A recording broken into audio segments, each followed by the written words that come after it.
Here we are, back with another episode of the Kayla Ambrose Show. I'm your host and your travel guide to the other side, Kayla Ambrose.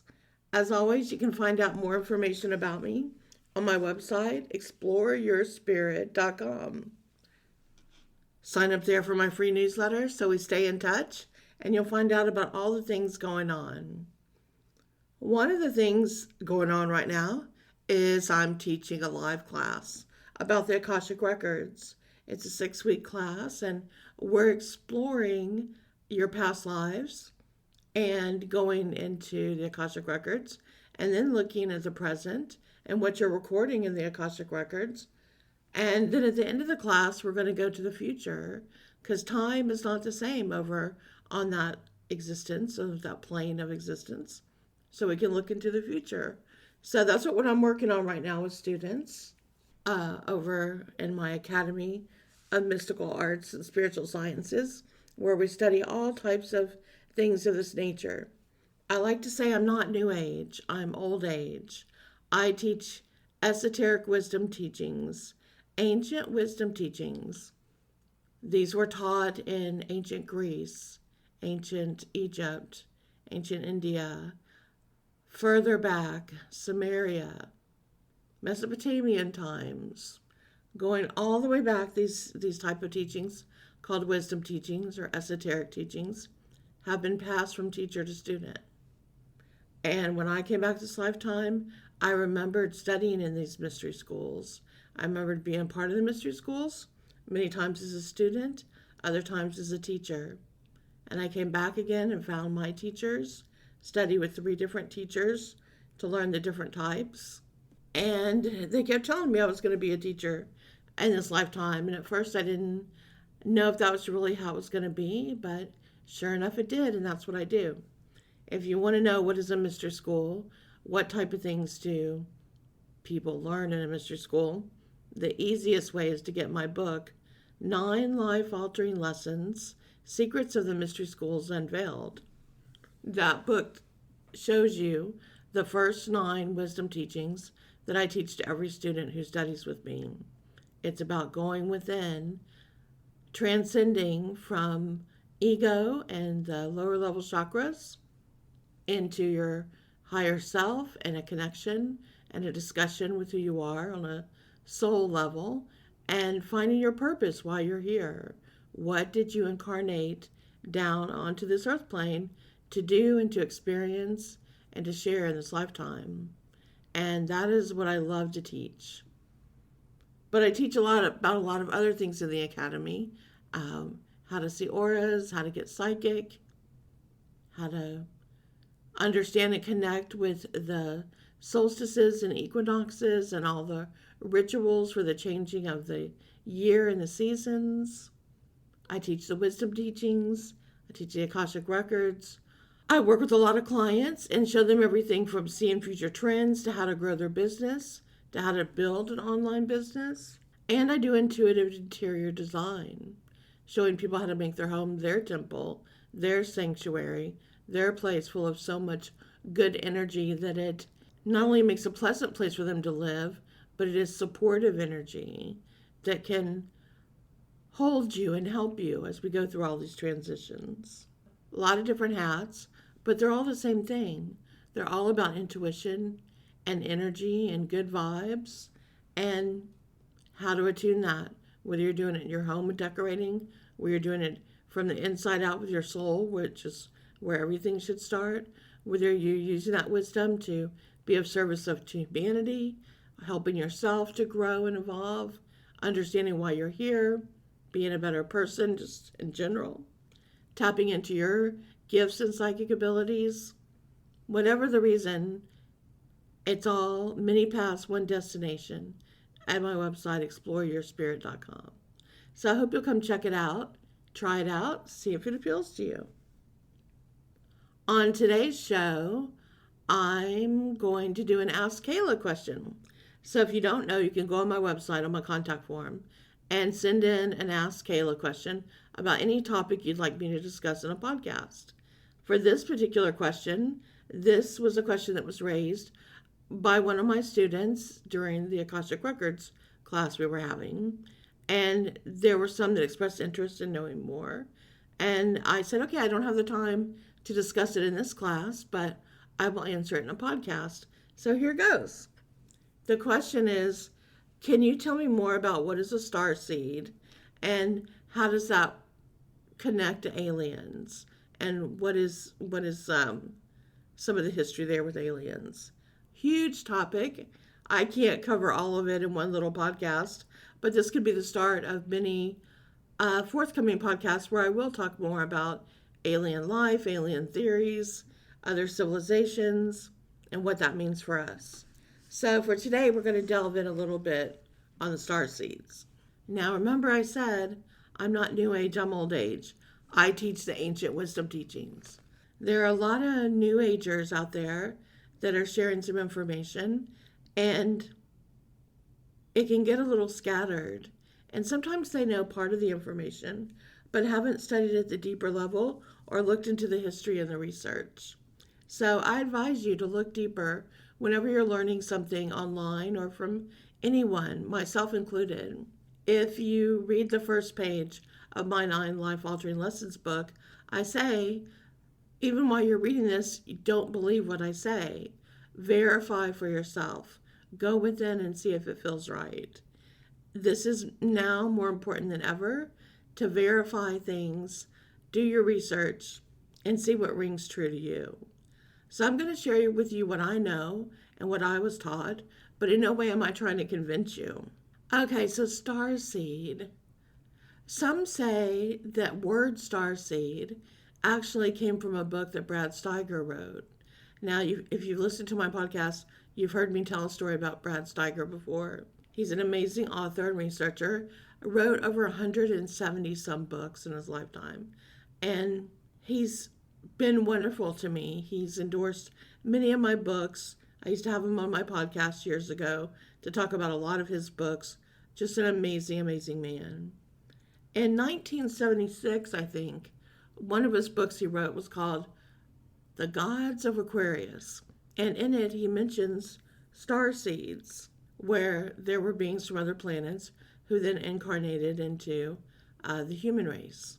And so that's where a lot of people say the actual term starseed was incorporated. The stories about starseeds, though, whatever you want to call them, come from way, way back. They were shared in ancient Egypt. They were shared in many stories of how different gods came to be. The one I find the most interesting, though, is the Dogon tribe from North Africa. And when researchers found this tribe, they had not really been exposed to other cultures. And they kind of lived in their, in their little world in that section of North Africa. This is going back several decades now, many decades. Before the internet, before any of that. But these people just didn't really have a lot of interaction with other people. And yet they could give an entire accounting of our solar system. They explained to all these researchers and scientists where the planets were, what our entire solar system looked like, the galaxy, how things worked. They would even point to constellations in the sky, and they pointed to where Sirius was and said, this is where we came from. This is where the star people came from. This is where people still come to visit us. And so they talked about alien visitors and experiences in this way. And that story out of all of them is so intriguing to me because it's a group of people that knew all of this so well and had such a great accounting of it and are here still to recount it. We could read about the same recountings in Egypt and other cultures like that, but the people there today don't have that recollection the same way, the people that are living in Egypt today. But these tribes do. They have the stories that were passed down and kept identical. And so from a historic perspective, that's really interesting, right? So we got the star people, now called star seeds. All of these groups and lots of other indigenous native tribes as well Say we came from the stars. And basically, we're probably all alien when you think about it. Depending on how the Earth was when it was first formed and what formed here, there's probably a lot of alien life that came here in one form or another that intersected with Earth and how things were done.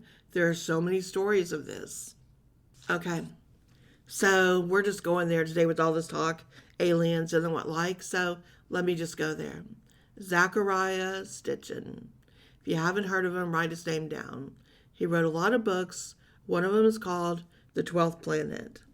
Now, he did a lot of research in this, into alien races and his theories of what happened here on Earth. Fascinating reads, lots of books of his to read. He passed away, I think, a couple years ago. He talks about the 12th planet, which is in the rotation of our planets here, but it is on such a different, longer rotation that it only comes around where we can see it around the sun in our part here, where we can see it from Earth, about every 3,600 years. And when it does, there's an alien race that lives on that planet, and they come to Earth to visit when they're here. So he talks about them.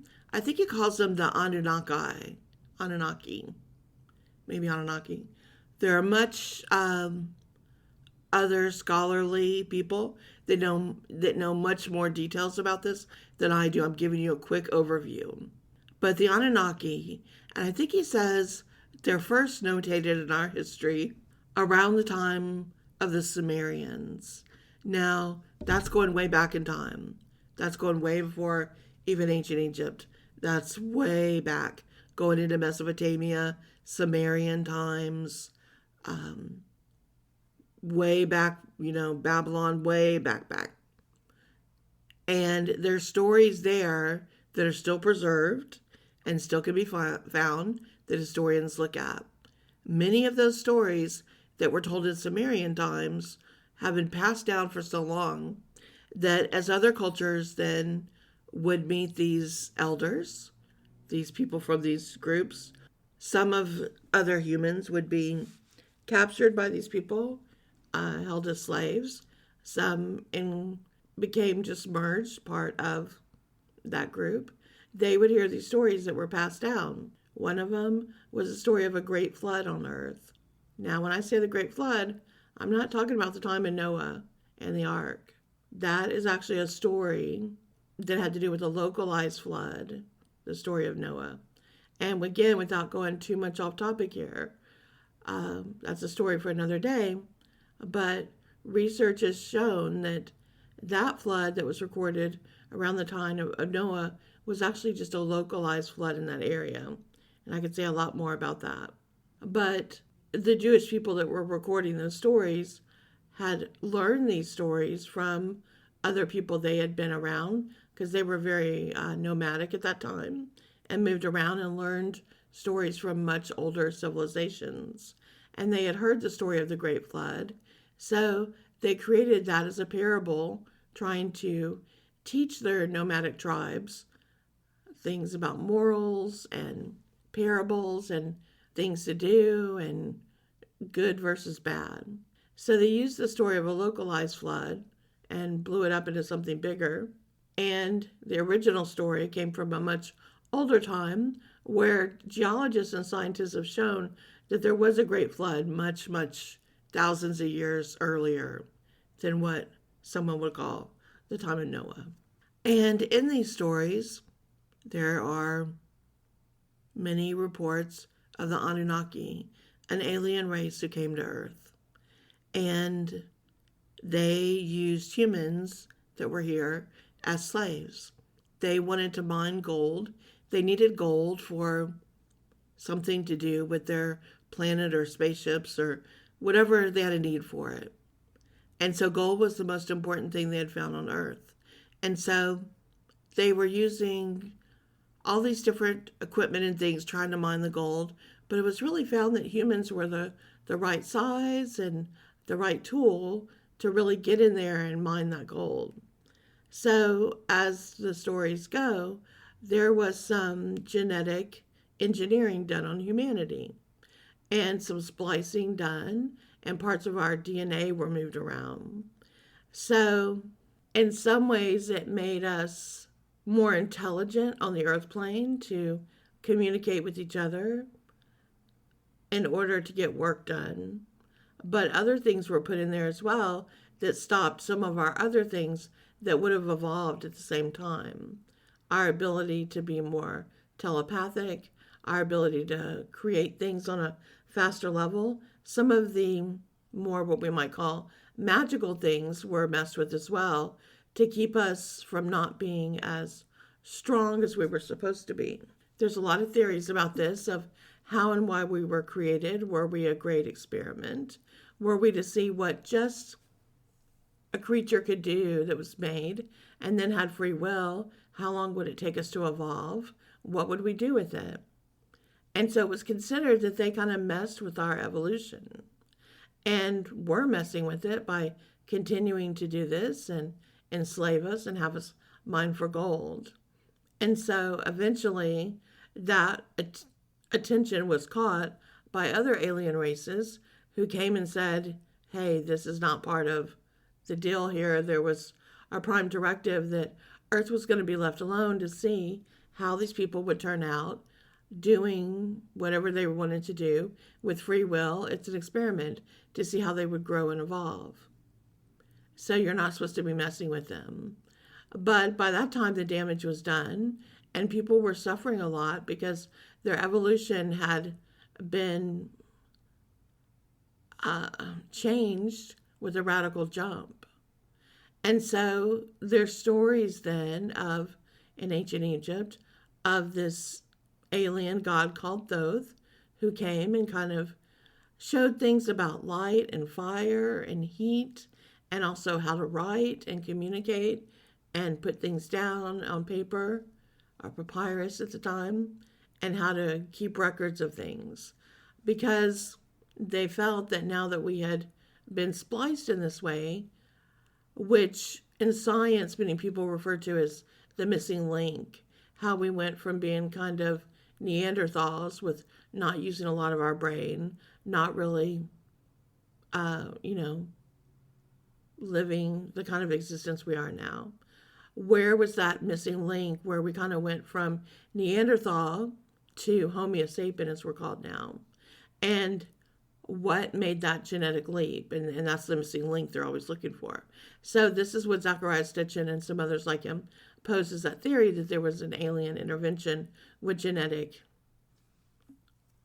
engineering done there. So at that point, then some of the other aliens came in to kind of help us a little bit, to not see us suffer. And since the directive had kind of been taken over at that point by some not nice aliens trying to do things to us like that, they tried to give us some helpful things so that we could at least have a few things to work with while we continued on our evolution. And they kind of told the other things to stay away. So the story goes that there are some races now of aliens who kind of protect this area, who put a force field around it and a grid that would keep others from being able to come through to do that type of thing again. And many people talk about this is why gold is considered still so important, that we have the gold standard, that even our money, not now, but used to be, was all by how much gold we had in the gold standard. While gold is nice, it's a nice metal, it melts fairly easy, it certainly can be used for things. There's not really a true explanation if you ask someone, why is gold considered the most precious metal over other metals? There's not really why it should be worth more. And so many researchers say it goes back to that being impressed in our DNA, that this was the most important thing. They also say there were things impressed in our DNA at that time, that we were to look upon a being in the sky as being greater than us, our creator, and that we were to have fear if that creator was ever angry at us, or if we did something that that creator didn't like, that we would be punished. And we could be punished eternally, or we could be punished severely here on earth, even with the earth being destroyed or flooded or by fire, all types of things. And so there was a fear imprinted in us with the genetic engineering that the things that came out of the sky or the being that lived in the sky was greater, powerful, all knowing, knew if we were going to be bad, even if we weren't saying it, would know everything about us, was omnipotent, and could come back and punish us at any time. And so we better be good. So I'll leave you to think about that, how that could have been impressed into all of our DNA, and then how those stories have trickled down into other stories that we call religion or dogma, and where that originally came from. And are we to continue to feel that way? That's a whole other conversation for another day. So let me get back to starseeds. So starseeds are souls who've evolved past humanity. They're beings who choose to come back to inspire and to help humanity evolve. They're trying to help humanity get off the wheel of karma and advance. And they incarnate willingly. They come back down here and they want to help. But the thing is, when you sign up to incarnate into a human experience, you are dropping down on the evolutionary plane. You are dropping from a higher vibration into a lower dense vibration to live here on the earth plane. So because of that, you have some amnesia, forgetfulness. I don't know what word I would use. You're not able to reach all the parts of your brain that you used to with the knowledge that you have. So you don't always remember your past lives or who you are. It has to be awakened again. So many of these starseeds, when they come down here, they forget who they are. And it has to be triggered in some way where they remember they're here to serve humanity and to help and to take part.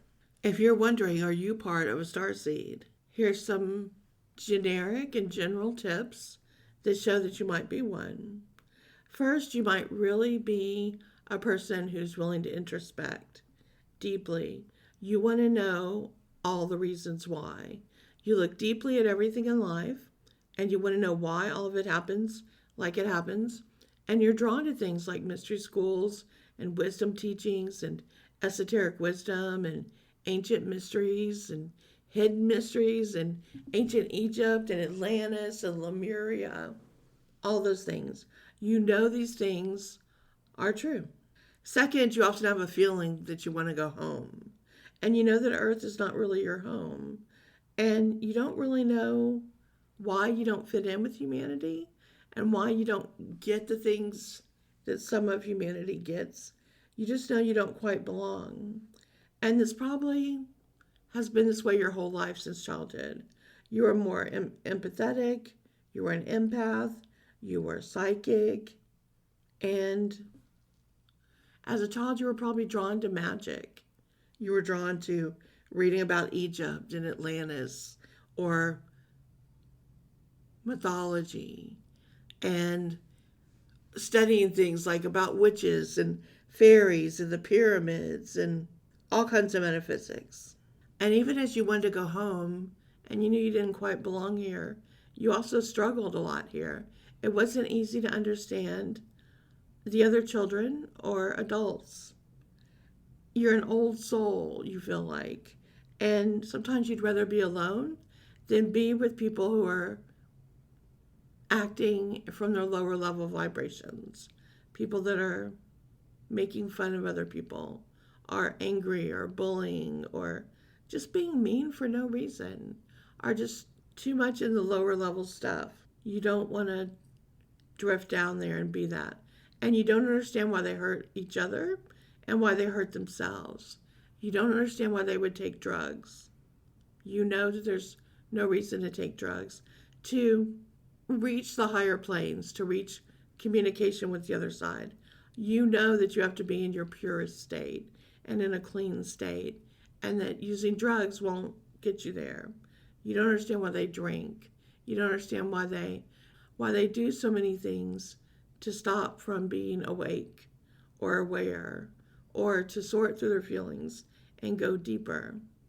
It's hard to understand why these people don't want to grow or evolve.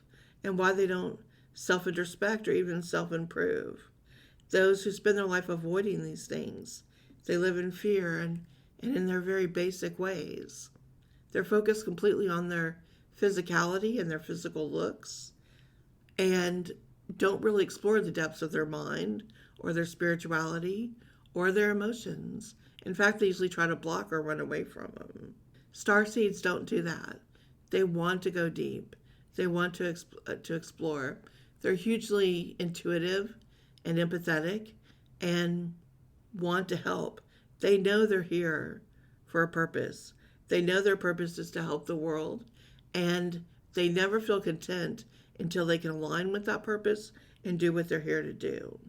Other things about starseeds: medical procedures never really work quite the same for them, and medicines don't work the same way either. They can have strong reactions to a medicine that for everyone else would be fine, but for them it makes things go haywire. They may not always be the best in school either. They're not your straight A students, unless metaphysics was a degree you could get in traditional colleges. If that was the case, they would knock it out of the park. They would graduate with honors. They are very likable, and while they struggle with that in their childhood, in their adult years, they become very likable. But they find very few people that they can trust and really communicate deeply with, where the people honor that trust and hold it to that level. It's said that starseeds also went on to have children here. And some of those are the indigos, and those are some of their children that were born that first incarnation that were aligned with the sixth chakra, so that indigo color. And these children were born to be warriors. They were born to break barriers. They were here for social justice and to clear paths. And they're kind of edgy. They're edgy in their actions and the way they dress and their style. They're warriors. And then the next incarnation generation of children from that are the crystal children, and that's coming from the crown chakra. And they're here to operate from a high frequency, to have an open heart and to be healers and just to help attune the frequency and raise the vibration here for humanity. And then the next generation after that are the rainbow children, which are here to bring everyone together and to expand the spectrum of understanding humanity at all the different levels and incarnations, and to widen that spectrum. So those are the three that are kind of working in tandem, the different generations there, and what their roles are. Some say that starseeds are traveling souls, that they often live parallel lives. They're not just living in one lifetime, they're living in multi. And if you listen to my podcast on the Akashic Records, that's what I'm teaching about right now, is how we live parallel lives, the multiverse, how we're living many lifetimes in one. And starseeds are recognized by being very sensitive, as empaths are sensitive, psychically sensitive. Their emotions, are easily hurt. It's things that other humans can kind of laugh at. Very difficult for starseeds to watch anyone in pain or suffering. It's not considered funny. They're here to help Earth and be in service of humanity. They're telepathic. They know they have a destiny here, but at the same time, it feels hard to be here. And that's because they're used to living in a higher vibration. So it's like being in quicksand down here. Everything's slow and more work and harder to do. Starseeds are multidimensional. They can be on the Earth plane sometimes and astral travel and be in the other planes. They know they're on a mission, like I said. They're good at having out-of-body experiences. They're spiritual, but they're not religious. You won't see them attached to a certain religion or dogma. They love to read, especially about fantasy. Like I said, anything to do with fairies and witches and magical beings, magical places. They long to find others like them and to find their tribe, even though That's not the purpose of being here, is to find your tribe and to go all live together in harmony. They're actually here to help and to do work, and that means usually more alone time away from like minded others. They're often affected by electronics, and electronics are affected by them. Their aura can short out the electronics or affect them in that way. Those are some of the descriptions that are used for star seeds. Now I want to just try to explain a little bit what I think, know, and feel about star seeds. So, most humans have in their DNA some type of star seed energy. When these star seeds came from long, long, long time ago to help after the original group of aliens came and did that DNA splicing, the Anunnaki that I talked about. Starseeds came, and many of them were said to be down here with humans and have relationships with them. So their DNA got mixed into our DNA. So a lot of people have that mixed in. So there's those type of star seeds where that's what the indigenous tribes are explaining, that we all come from the stars and we all kind of mixed in from that. So we all have part of that in us.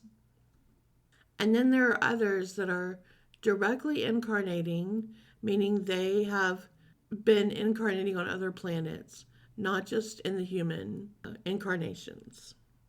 And this can mean several things. One, some humans have done the work and incarnated and evolved that they now don't come back as human souls. They've gone on to incarnate as other species and in other ways. And as they're evolved, they're going to different planets and different places, let's call it for now, planes of existence.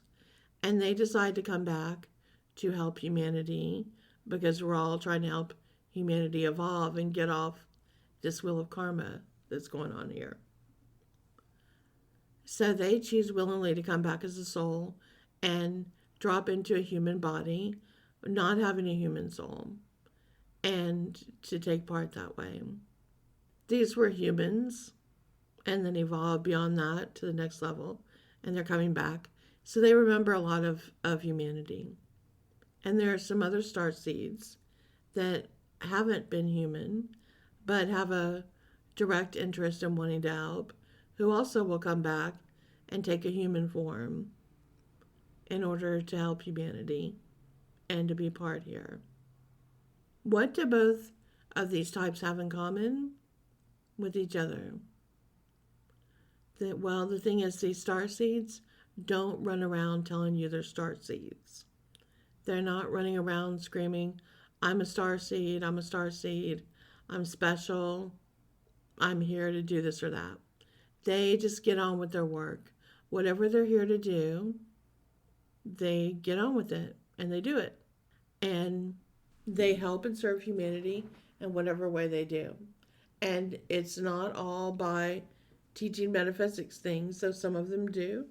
They choose all types of ways to be of service where they can engage with people. So they could be in any industry you know. The guy who runs, your favorite restaurant might be one, and he serves people through making incredible food and gathering people together in that restaurant for them to have special experiences and moments, and his food is so good it delights everyone and makes them happy. He could be doing it in that way. I'm a huge fan of Dan Millman, who wrote the Peaceful Warrior book. If you haven't read that book, it's great. And I've used to have Dan Millman on my podcast, the Explore Spirit with Kayla show, to talk about his books and his work. And if you've read that book, he talks about Socrates, the man he met that he studied with. And Socrates ran a gas station, which was called a service station. And that's where Dan Millman would go to have his talks with them. So he was being of service to humanity at that gas station, at that service station, for those that were ready to hear, and affecting their lives every day in certain ways. So, to be a starseed, you'll find that they go about their work. They're not chasing fame, and they're definitely not running around saying that they're a starseed. They don't go around either saying that they're some kind of super master, super better than everything or everyone. That's just not their way, or not the way they're going to talk about this at all. They can come from different areas as well. Many of the native tribes talked about the Pleiades and the star woman that came from that area. And Pleiadians are discussed a lot with the sisters there, the seven sisters. Pleiadians are known to be loving and they really want to make other people happy. They're basically embodying divine feminine energy and they want to help people heal. Their heart chakra is where they come from and they're just full of love. They're not the strongest warriors because they're full of so much love and empathy. But there's a lot of Pleiadian star seeds here that are trying to help and to do that work. Another one comes from Sirius, the Syrians as they're called, and they're trying to teach how to be in touch with your power and how to open up. They're very focused on teaching this so that it doesn't go awry. It said they watched what happened in Atlantis and Samaria and ancient Egypt. They were very much engaged at those times. And they're often notated by people that like water and mermaids and dolphins. But they saw how power corrupts too, like how things went awry in Atlantis and how cultures can get too aggressive. So they're here to try to teach us about having a more spiritual connection to power and not using it just wealth for domination or power over other people. They're doing their best to do that in a third dimensional world when they understand that everything's created in the higher dimensions. So they're very eager for us to get to the fifth dimension world where we can start to create more with our thoughts, more with stepping into our power and just seeing it into being rather than being just low vibration where we think currently like you have to have power by holding it over other people, which is such a low level way of thinking.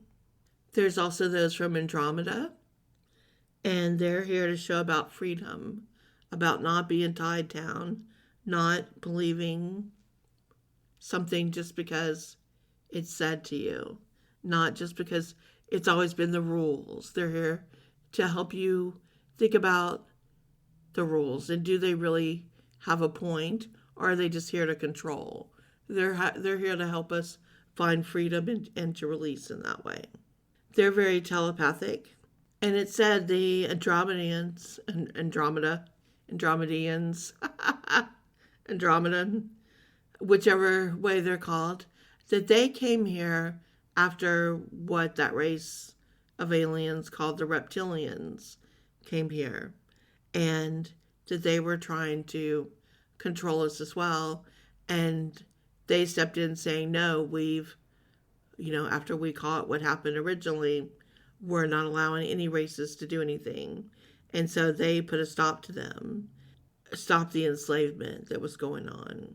There are light workers, and light workers are souls from human, realms, just the higher realms, and some from other planets as well. And they come here to Earth to help it evolve.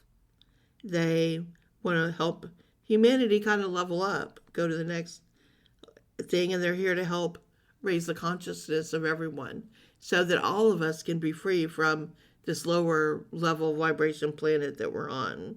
We're supposed to be raising up and going to the next level.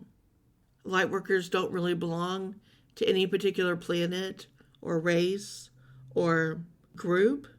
They're souls from all different walks who are here with the same purpose, to work solely to help bring in light and love and kindness and goodness and mainly love, and just to help it grow and evolve in that way.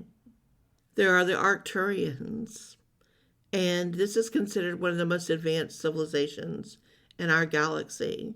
They're pretty much fifth dimensional beings, it said. They came to Earth to try to help build some schematics to show how to evolve here. They try to stay out of the way. They're so much more intellectually advanced that when we receive even information from them, it takes a while for our brains to even absorb it and to break it down to understand it at the level in which we use our brain. But they came and taught a lot about healing, and they communicate directly with some people here, kind of beaming their energy and information telepathically to them. Those are some of the most common alien races that you'll hear talk about. The Greys as well, which would be the ones most recently that you hear people talking about. That started really in the 20th century, in the 1900s, where you'd hear stories of alien abductions and things with the Greys that went on, starting around World War II. There are so many alien races. One day it'll be funny to look back and talk about when people believed that there were no aliens, that really out of all the galaxies and all the planets, which no one even knows how far that goes, that there was never any other life, that out of all the places in the world, there was only life on Earth, without even considering that we're functioning here in third dimension. So even if a rover lands on one of the planets here local to us and they don't immediately see signs of life, they're looking in third dimension as well. We don't know what life is like in the fifth, sixth, or seventh dimension, where we're less corporeal in physicality, but exist as consciousness. We could be very well training that camera from that rover onto a being of consciousness and not even knowing how to see it or to visualize it or understand it there, because it's not in a 3D body like we would understand. So there's so much more to learn in this way. For the sake of this podcast, and I've gone way over time, like I said, it's such a huge topic to try to discuss. There are a lot of alien races, and with different means and abilities to communicate, and different ideas about what they wanted to do with us and communicate with us. And we're just barely stepping into that now, getting ready to explore space on a deeper level and put ourselves out there and see where that takes us. We now have entered that next point of evolution where we're going to grow, and I think it's going to be very exciting. Everything we learn will just help us advance in one form or another. But as a star seed, whether it's way back in your evolution, like when you look at your DNA and you do the test, you might see there's a part in there. If testing could be done for alien DNA, which it might in the future, and so many people will find out what planets they're partially incarnated from. So you may have part of it in you from way back, and you may remember that in your past lives, even though you're incarnating now as a human. You may be one who directly came, not even being in the human rotation anymore. Or you may be a human who got the first chance to go rotate and then wanted to come back and help humanity. Any of those, if you are, you feel it, you feel you're calling for a purpose and a destiny. And you don't feel the need to shout it to others or to try to be famous for it or anything like that. You just feel the need to serve humanity. You want to do good works. You want to be of help. And the thing I think that gets mixed up with all the New Age teachings is somehow those tend to appeal to the lower chakras and to the ego and make you think you're supposed to say that you're something special. When starseeds know every person is unique, every person is special, every person is important, and that each human provides something wonderful and amazing and important to this world. And so we're here to help every single person and to do whatever needs to be done to be of service to humanity. And so each person stands up to do that, whether they're human, whether they're a starseed, whether they're a hybrid. All of us are here to do our part and to help and to make the world a better place. And starseeds do it just the same. And what's confusing with New Age too is the belief, well, if you find out that you are that, or that resonates with you, and you think that you are, that somehow you then have to do it in only a metaphysical way. And again, let me say, it's needed in every type of work.